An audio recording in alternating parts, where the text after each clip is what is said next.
has been a few rocky days. More rocky than a fat person jumping up and down a small canoe. We know at this point that Donald J. Trump, former President of the United States, suffered an assassination attempt by someone we now know as Thomas Crooks. Thomas Matthew Crooks. And the thing that everybody's thinking, and many people have put this on social media, it's the ubiquitous notion that how did this happen? So the thing is, when I first saw this, what I laid eyes upon wasn't the fact that he got shot, but was this. Men, like all the men, wish death upon me. Blood in my eye, dog, and I can't see. The president is what I'm destined to be, but Democrats trying to take my life away. Put a hole in my ear, now you gon' see.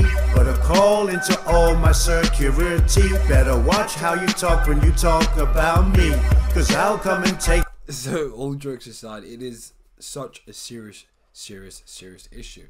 The incident that happened occurred when Trump was in Pennsylvania, the Bethel Park. He was surrounded by, at least, as they say, would say about 1,000 Trump supporters. And what was equally interesting about this is that when a president, let's say we know Prince Charles or our new president, Keir Starmer, is going to the Palladium or going to Hyde Park, a sweep of the area is done prior to his arrival. And what I mean is sweep, going to local vicinities in that area to make sure that any vantage point of a potential sniper or some type of potential danger around that area, that could be, let's say, if there's drug dealing going on, if there's gang warfare, they're making sure that any of those there's a contingency plan to evade that type of attack. So the one normal thing that anybody would be cautious of is a roof, and in this case a warehouse roof. In this case, a warehouse where police were in. The police were actually in the warehouse that Thomas Matthew Crooks was on. And there's so many questions because we have people just like this chap and listen to the listen to the rally, right? We couldn't see him, but we could hear him. So we walked up, and probably 5 to 7 minutes of Trump speaking, I'm estimating here, I have no idea, but we noticed a guy crawling, bear crawling up the roof. This guy is a super of the building beside us. I hate to say it, but this guy's a super fan. You know his Make America Again 2020? I think he scribbled it off and put a 4. Trump's super fan. 50 feet away from us. So we're standing there, we're pointing at the guy crawling up the roof. And he had a gun, right? He had a rifle. A rifle. We could clearly see him with a rifle. Absolutely. We're pointing at him. The police are down there running around on the ground. We're like, hey, man, there's a guy on the roof with a rifle. And the police were like, huh, what? Like they didn't know what was going on. We're like, hey, right here on the roof. We can see him from right here. We see him. He's crawling. And next thing you know, I'm thinking to myself, why is Trump still speaking? Why have they not pulled him off the stage? I'm standing there pointing at him for, 2-3 minutes. That's Secret insane. Service is looking at us from the top of the barn. That is insane. 2-3 minutes, even 50 seconds is too much of a long time. What were these guys? Were they smoking pot? How do you not know that if there's a potential hazard? You remember, what happened was, I think it was in London, there's a potential bomb threat. And what did they do? Even though they hadn't actually found whether this was actually true or not, what did they do? They evacuated entire premises, especially with IRA back in the time with Ireland. Those nice chaps, when I say nice chaps, not because they weren't violent, but the fact is they would always phone the authorities to say that you better evacuate this area, we've got a bomb there, and no civilians would die, because it's the institution, the government they're attacking, not individuals, which human life is important. So the fact that you've got people, and you remember, think about it, they not only have snipers, they have snipers, but they also have people doing reconnaissance, so constantly surveying the parameters of where Trump is, and also parameters where possibly people couldn't be. The thing that is bizarre is that this did not only happen. There's something else that people are leaving out. This guy was detained by authorities. And I'd like to show you that. But just after this, let's hear what this guy has to say. I'm pointing at that roof, just standing there like this, and next thing you know, 5 shots ring out. So you're certain that the shots came from that guy on the roof? 100%. 100%. And he was up there for a couple of minutes? He was up there. You saw him up there for a couple of minutes? Absolutely. At least 3 to 4 minutes. And you were telling the police and the Secret Service? We were telling the police. We were pointing at him for the Secret Service, who were looking at us from the top of the barn. They were looking at us the whole time when we were standing by that tree. Could they see binoculars? Could they see him? Probably not, because the roof, the way the slope went, he was behind where they could see. But why is there not Secret Service on all of these roofs here? I mean, this is not a big place. Did you see, I mean, obviously everyone, when the shooting started, everyone was very panicked. Did you see what happened to him at all? Oh yeah, they blew his head off. Okay, sorry. Secret Service blew his head off. Okay, just be careful because we don't quite know who's watching, but you're pretty sure they shot the guy? Absolutely, 100%. Okay. Yep. You saw that happen? Yep.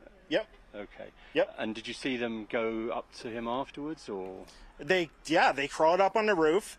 They had their guns pointed at him, make sure he was dead. He was dead, and that was it. It was over. The shooting. If he has Chad his name, you know he's going to drop some game.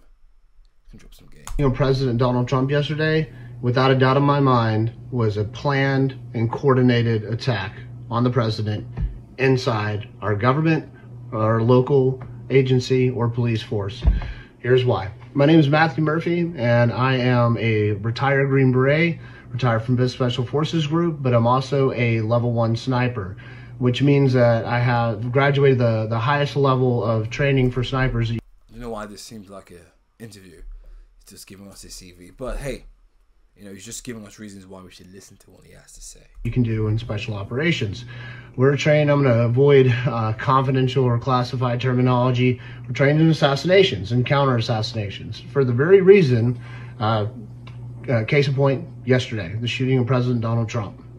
So, first of all, anywhere the president's going to go, there are teams from the Secret Service that go out days, if not weeks, if not months, before the president will ever be at that spot.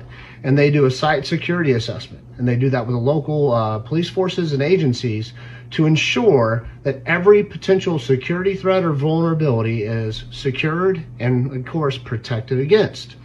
Now, this is done way before Donald Trump will ever get there, and they know every place that the president will be, and the sniper team especially is responsible for ensuring that no one can take a shot at the president. Now, that does not mean that the sniper team just sets up with their guns and scans the crowd and shoots. No, what they do, the most important thing they do pre-Donald Trump showing up, is within a 360-degree environment of that podium of the president, they ensure that there is not a place that is open that will be accessible by someone with a rifle to take a shot at the president. So they make sure those places are barricaded off, inaccessible, and heavily guarded, so there is no way you are going to get to the place where you could even shoot the president with a rifle before the president shows up. Then they scan the crowd and those places of the rifle just in case by some miracle you do. Now, you're not going to tell me, I don't care who you are, don't listen to the media, nonsense anyways, I think most of us know that by now, that some 20-year-old kid that looks like he played Dungeons and Dragons in his mom's basement is trained on a gun, especially a sniper rifle like that, is a registered Republican, and then can access anywhere near the vicinity of that crowd, of that event, with him not dressed in a uniform and that sniper rifle. He was wearing American flag t-shirt and pants, and he had a rifle. You're going to tell me that that kid went through all this levels of security, somehow got into the closest building to the president, then accessed the rooftop of the closest building to the president, then had the time to unpack his rifle, lay down in the prone, and then take 5 to 8 well-aimed shots at the president before he was decisively engaged by the Secret Service's counter sniper teams or a local police department. I don't know who they were. Most likely police. You're going to tell me all that happened and a 20-year-old kid did that without it being heavily planned, coordinated, and people on the inside making it happen? There is absolutely no way possible that that kid was able to get up there and take those shots at the president without a lot of internal help. So someone in that local, or some people inside that local police department, agencies, or Secret Service is compromised and is a threat to our president. So we need to stop worrying about that damn shooter and start worrying about who allowed this shit to happen. And President Trump, if you need an American to protect you who's actually good at sniping and stopping this crap, give me a call. I'll do it for free. Everybody have a good day. God bless. Wow. Anyway, this guy could be Joe Public or the average Joe in some words, and actually just be chatting shit about his credentials. However, all the points that he said, even if I wasn't which I'm not, if I wasn't a trained assassin or a trained bodyguard, I would think of that. If I was taking a asset, as they would call it, to a certain location, I would make sure that all the vantage points are covered. Let's say we're staying in a cul-de-sac and there's buildings around. I'll make sure all those buildings are being looked at constantly. We know who's in those buildings. We know some background information about those people. So this is just me spitballing, let alone having great minds coming together to formulate a plan. So that is really shocking. I love Trump for the fact that he just says what he said. He called Nigeria a shithole. Was it Africa? I'm not going to lie. When you go there, it comes as a shithole. Not the entire place, but we can understand. And even Putin, that's what they call him, Putin. Even Putin says that Africa is just a place. It's just a cemetery for black people. Why? When they need medicine, they go to Israel or France. When they want to buy property, they go to America or England. When they want to send their kids to education, they go to Switzerland or America or England. When they want to invest in technology, they go to China or Hong Kong. When they want to buy different types of things, they buy from things in China and Hong Kong. But when they want to die, they want to go back to Africa. So I think, again, at the first thing, if somebody was like, oh, that guy's bloody racist, you know what I mean? Like, no, he's not racist. A lot of things that people say that from the first glance seem shocking, not palatable, not easy to digest or comprehend. They have their reasons for saying that statement. So here, interesting guy. There's another few things I want you guys to see. Take a look what happened.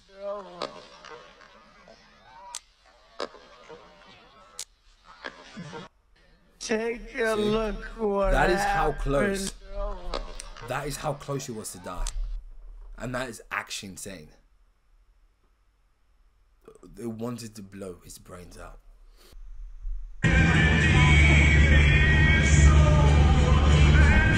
So here. So this is the video that I want to show you that has to do with what Thomas Crooks was doing. And I can't find the video, but I'll give you a little bit of a backstory synopsis of the story I want to convey. Thomas Crooks was actually walking around the parameters. He actually entered with not guns. He entered with a measuring binocular. There's another word for it. I'm not sure what it is, but this is a sniper's best tool he has in the box. It's like if it's like a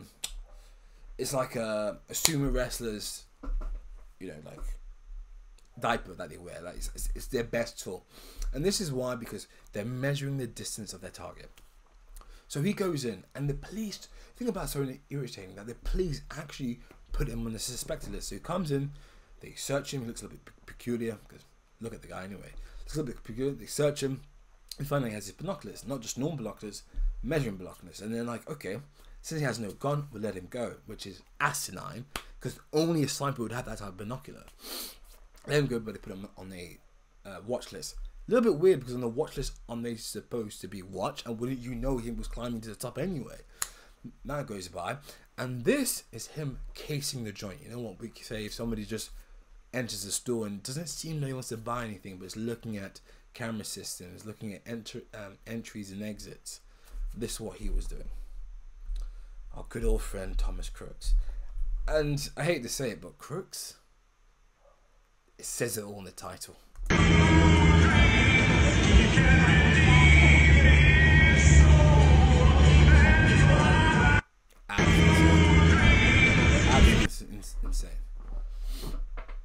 You know, I'm not going to stand here with like I've got a tinfoil hat on and say that this is a massive conspiracy. But the more I look at it, the more I look further and further into it with a microscope, all the details just don't add up. But hey, it's just another day in politics.